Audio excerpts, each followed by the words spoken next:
Bapak Ibu yang terkasih dalam kasih Sang Sabda, mari kita bersama-sama mendengarkan Injil suci Yesus Kristus yang diambil dari Injil Yohanes bab 12 ayat 24 hingga 26. Aku berkata kepadamu, sesungguhnya jika biji gandum tidak jatuh ke dalam tanah dan mati, ia tetap satu biji saja. Tetapi jika ia mati, ia akan menghasilkan banyak buah.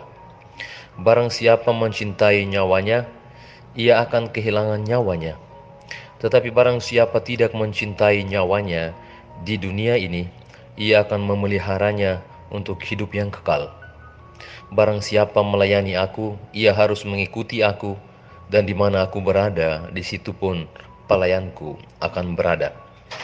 Barang siapa melayani aku, ia akan dihormati Bapa. Demikianlah Injil Tuhan.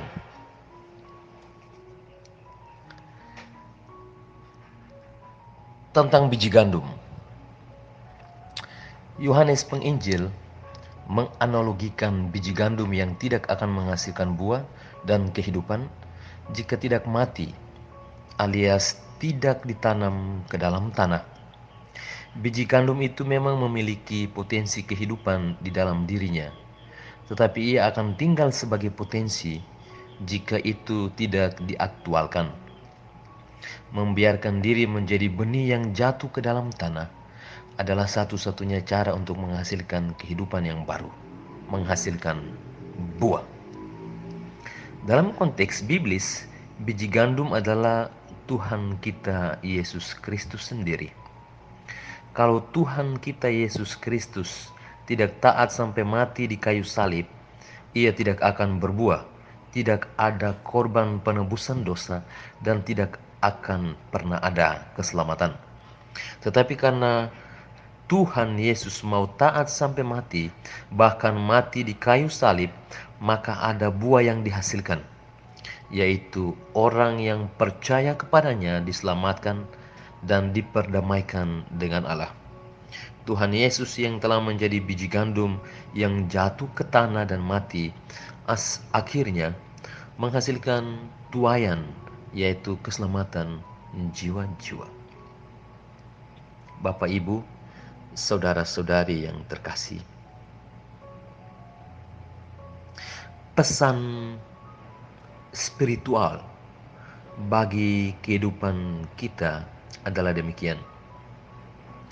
Biji gandum yang jatuh ke dalam tanah dapat dimaknakan sebagai cara kita mengubur ego kita, cara kita mematikan egoisme diri kita, membuang rasa takut akan penderitaan karena status kita sebagai murid Kristus.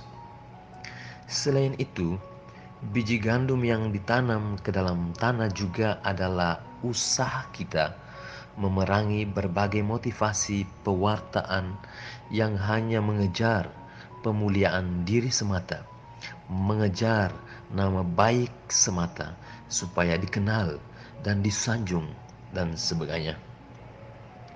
Biji gandum yang dikubur juga adalah cara hidup beriman kita yang mau enaknya saja tanpa mau berkorban untuk yang lain. Maka biji gandum yang harus mati dalam Injil Yohanes hari ini juga mengingatkan kita agar kita menguburkan egoisme, kesombongan rohani kita.